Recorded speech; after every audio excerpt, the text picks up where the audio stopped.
एक कहानी एक नसीहत। नमस्कार, रेडियो मणि पर आपका बहुत बहुत स्वागत है। मैं हूं आपके साथ अभिषेक गुप्ता और आप सुन रहे हैं हमारा वीकली पॉडकास्ट एक कहानी एक नसीहत। सीमा रोज की तरह कॉलेज से घर आकर सोशल मीडिया में बिजी हो गई। दिवाली पास आ रही है तो वो अलग अलग इन्फ्लुएंसर्स की रील देखकर स्टाइलिंग आइडियाज ले रही थी। नीचे स्क्रॉल करते करते उनकी वॉल पर एक ऐड आया। ऐड में एक बहुत जाने माने ब्रांड की स्मार्ट वॉच 75% डिस्काउंट पर देने की बात कही जा रही थी। सीमा ये देखकर बहुत एक्साइटेड हो गई और उस ऐड पर क्लिक कर दिया। क्लिक करने पर उसमें दिए गए एक नंबर पर कॉल करने के लिए कहा गया।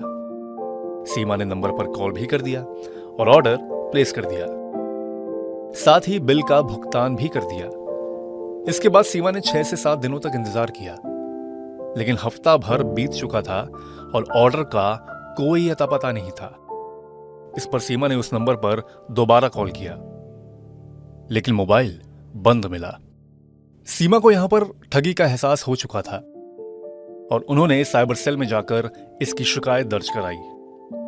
आपको भी सीमा की तरह ना ठगा जाए, इसलिए फेस्टिव सीजन में सतर्क रहिए।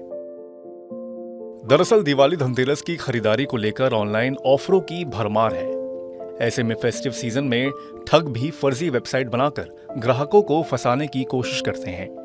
इस फर्जी वाड़े से बचने के लिए आपको सिर्फ आधिकारिक वेबसाइट से ही शॉपिंग करनी चाहिए। किसी भी थर्ड पार्टी के लालच में आकर कहीं से भी शॉपिंग नहीं करनी चाहिए। साथ ही अगर किसी पेमेंट के लिए आपसे ओटीपी मांगा जाता है तो उसे ओटीपी ना दें।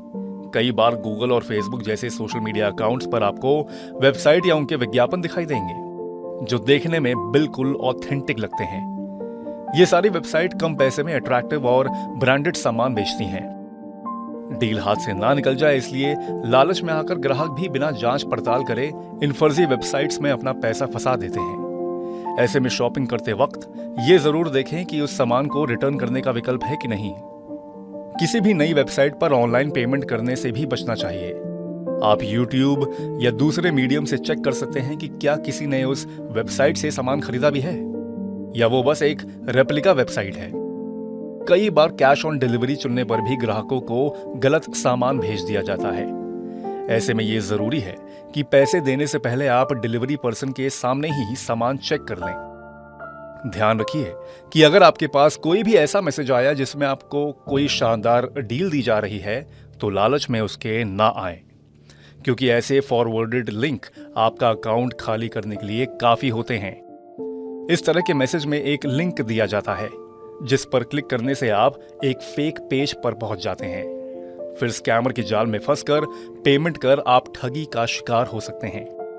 पेमेंट के लिए अगर आप डेबिट या क्रेडिट कार्ड का इस्तेमाल करते हैं तो आपको यह भी ध्यान रखना होगा कि अपने कार्ड की डिटेल्स को सेव ना करें, क्योंकि ऐसा करने पर भी आपकी कार्ड की डिटेल्स चोरी हो सकती हैं। तो इस वीकली पॉडकास्ट एक कहानी एक नसीहत में आज फिलहाल इतना ही। यह पॉडकास्ट आपके लिए तैयार किया था हमारी सहयोगी आंचल चौधरी ने। बाकी बिजनेस, पर्सनल फाइनेंस और कॉर्पोरेट जगत से जुड़ी और खबरों के लिए सुनते रहिए रेडियो मणि 9 और डाउनलोड कर लीजिए हमारे मणि 9 ऐप को। हमेशा की तरह मैं हूं आपके साथ अभिषेक गुप्ता। अभी लेता हूं विदा। धन्यवाद। एक कहानी एक नसीहत।